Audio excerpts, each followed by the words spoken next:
Hey there guys, alright, today we are back with some more geography. Now this time we're on to Hungary, featuring Nickipedia. Never heard of him. Before we dive in, make sure you go and check out the links in the description box below. I would love it if you joined the Discord and followed me over at Twitch. Okay, we've got Hungary.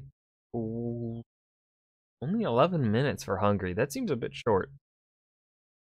Then again, yeah, they don't go into the history really all that much, but I feel like so much like you've got the influence from the steppe people, you've got influence from Germanic tribes up in there. Like there's a good bit of culture blend here from two pretty different parts of the world coming together really in Hungary, I feel like.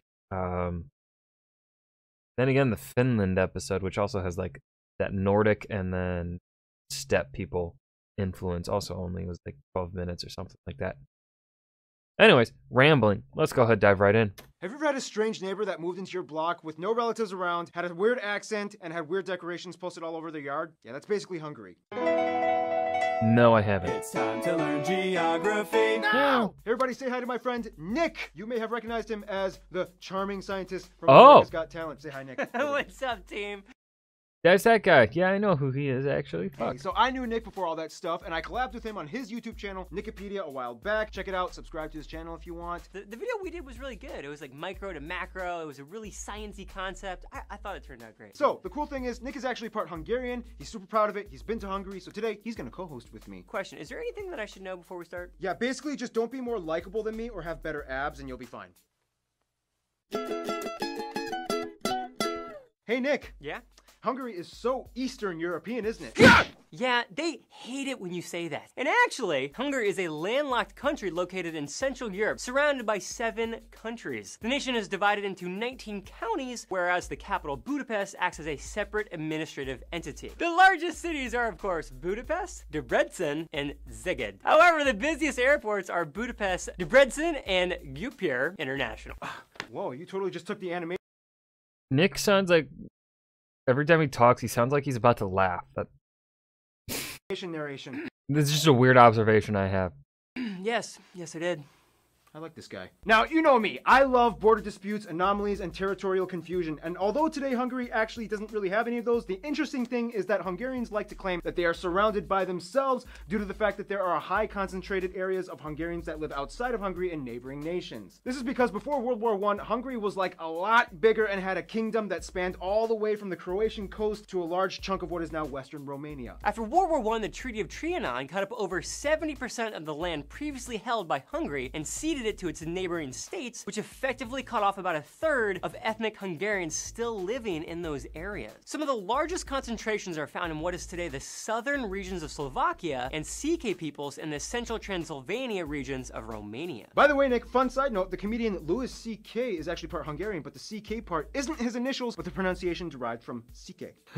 I get it. Otherwise, the country is teeming with notable sites and landmarks such as St. Stephen's Basilica. There's also Buda Castle, and the Vizgard Royal Castle, Dioskur and Igor Castle, the Tomb of Gul Baba, Memento Park, the Cave Church, the Citadella, the Budapest Time Wheel, the Bokod Floating Houses, the Gursum Ancient Ruins, and the country's most iconic building, the Hungarian Parliament. Nick, you've been to Hungary. What do you recommend? Definitely go to the geothermal baths. Geothermal baths. Ooh. Super cool. Speaking of geothermal activity,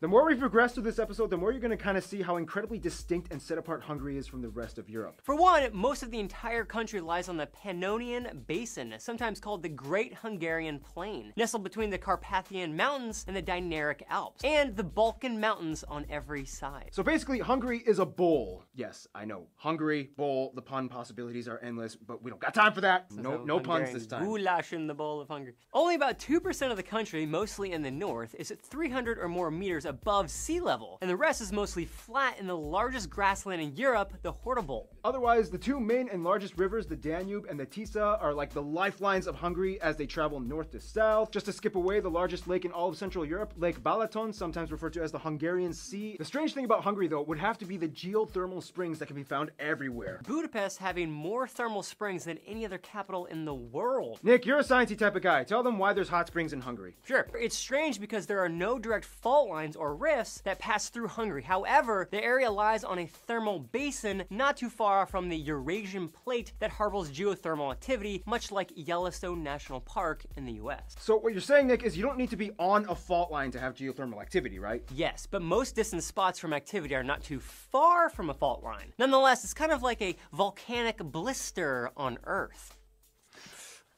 I learned something. Otherwise, the largest national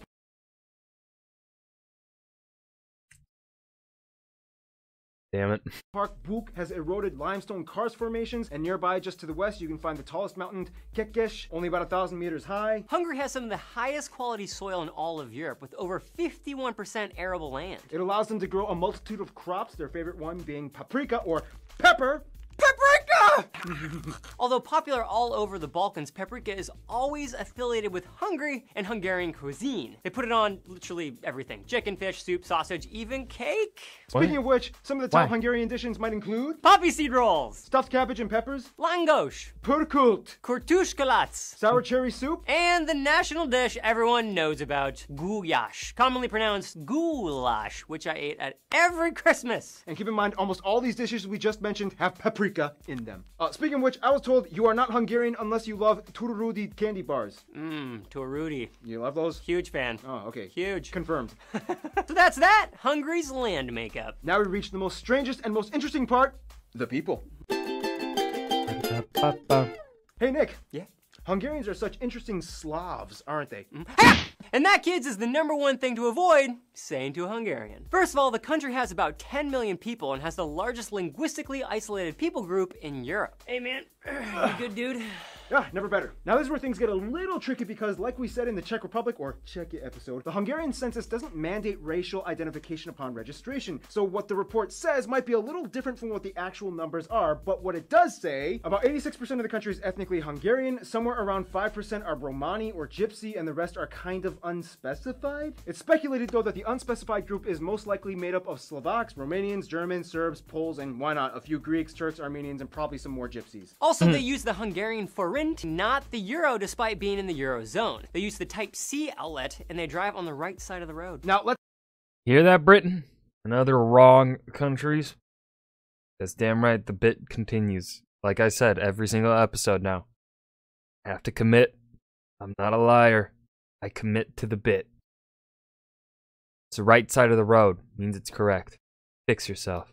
get some stuff straight. Who exactly are the Hungarians? For one, Hungarians people. have roots that are technically not even originally from Europe. According to legend, there were two brothers, Magor and Hunor. Hunor was the father of the Huns, Magor was the father of the Hungarians, or the Magyar people. And they were maybe both sons of the Tower of Babel guy from the Bible. This is just what the story claims. The Huns came in and took over the area in the 5th century, but were eventually expelled. After the Roman Empire and Germanic tribe stuff, yada yada yada, the Magyar tribes came in around the 9th century from what most historians speculate the Central Asian steppe regions far east past the Ural Mountains in Russia. It is believed they came in to reclaim the lost land of their cousins. This guy unified the tribes, and thus the first proto-Hungarian state was born from outsiders, from Asia. So Nick, that means you might have some Central Asian blood in you. Nice. Does that mean I get a free pass to make some Asian jokes? You get to make light Asian jokes at the expense of your Hungarian heritage. What do you call a 5th century Central Asian guy named Gary? What? Hungary. After the Proto-Hungarian state was I hate it. I hate it. I hate it. established, history kind of went like this. Kings. Christianity. Mongols attacked twice. Turks. Habsburgs. 1848 Revolution. Empire with Austria. World War I Treaty of Trianon. World War II, join the Axis. Bad idea. Soviets come in and bam! Eastern Bloc communism. 1956 Revolution. Soviets retaliate. Bam! Soft communism. 1980, end of communism. And finally, the EU. Done! The Hungarian language You know what? That was a fairly good summary of Hungarian history. Man, they pretty much covered it. is strange. The only two relatives that exist are the Hunty and Mansi languages, found in the Hunty-Mansi Autonomous Okrug, far east past the Ural Mountains in Russia. Now, because this place was the birthplace of all Uralic languages, that means it's possible that the Finns and Estonians might be far off distant cousins of the Hungarians. But it's so far off and removed that it's kind of like that one black guy that shows up at your family reunion that you have no idea how you're related to. I actually have two of those. What up, Charlie and Andre? Eventually, the people developed I got one that I know for sure. Dog was barking. Anyways, what was I saying? Oh yeah, I have one. that I know of. Don't really know much of my family. I don't like much of I don't like people in general. Anyways, we're getting a bit off track here. No, I know how I'm related to him. Like my second cousin. That's about it.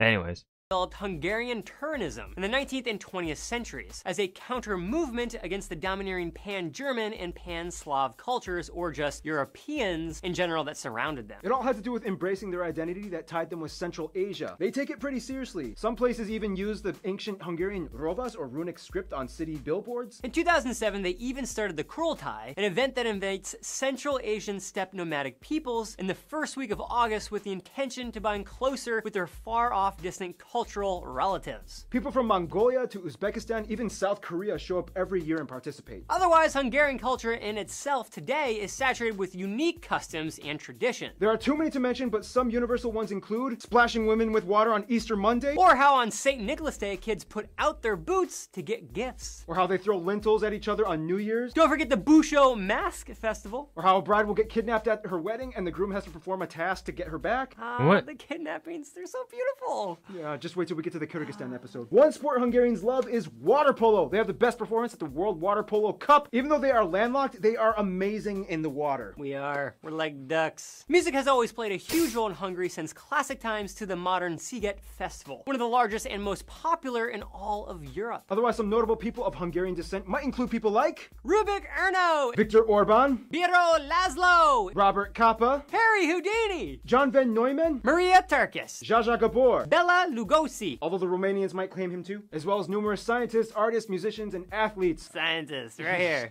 Scientists. All right, Nick, ready to close this down with one more segment. Let's do it! The Friend Zone!